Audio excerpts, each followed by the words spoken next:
Hi అండి, నమస్తే. Welcome to RK embroidery. ఈ రోజు మన ఎంబ్రాయిడరీ మిషన్స్ ఏవైతే ఉన్నాయో వాటికి యూజ్ అయ్యే కొన్ని మెటీరియల్ చూపిద్దామని వీడియో చేస్తున్నానండి. ఇక్కడ చూసారా, ఇది WD స్ప్రే అండి.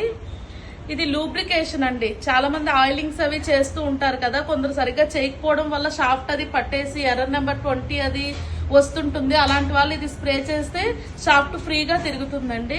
అలాగే చాలా మంది బాబిన్ కేస్ దగ్గర ఆయిల్ వేస్తూ ఉంటాం కదా, ఆయిల్ వేసేటప్పుడు బ్లౌజెస్ కి అది స్పాట్స్ అయిపోతాయి అనుకుంటారు కదా.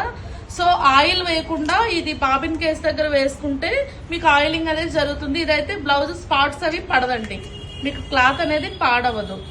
అలాగే బాబిన్ కేసు, అలాగే సిల్వర్ బాబిన్స్, అలాగే కట్టర్స్, నీడిల్స్, వాట్నాట్ అండి. ఇక్కడ చూసారా, మీకు ఫ్రేమ్ క్లిప్స్ పెద్దగా ఉంటాయి, మీడియం గా ఉంటాయి. అలాగే మగ్గం డివైస్ యూజ్ చేసే వాళ్ళు ఏంటంటే చిన్న దగ్గర పెట్టుకోవాల్సి వస్తుందండి. ఇది కూడా ఉంటుంది చిన్న సైజు. అలాగే మీకు బెల్ట్, అంటే ఇది చూడండి, ఫ్రేమ్ మూవ్మెంట్ అయ్యేటప్పుడు ఫ్రేమ్ కుండే బెల్ట్ అరిగిపోతూ ఉంటుంది. ఇది దాని కింద ఫ్రేమ్ కింద ఉండే బెల్ట్ అండి. అలాగే మెయిన్ బెల్ట్స్ కూడా ఉంటాయండి మీకు. ఇది ఒకటి చూసారా, ఎక్స్ బెల్ట్, వై బెల్ట్, ఇలా డిఫరెంట్ అన్ని స్పేర్స్ మన దగ్గర అవైలబుల్ ఉంటాయండి. సో ఇంకెందుకు ఆలస్యం, మీకు ఎవరికైనా ఏది అవసరం ఉన్నా వెంటనే మన స్టోర్కి వచ్చేసేయండి. ఓకేనా? Thank you so much. నేను మీ కవిత.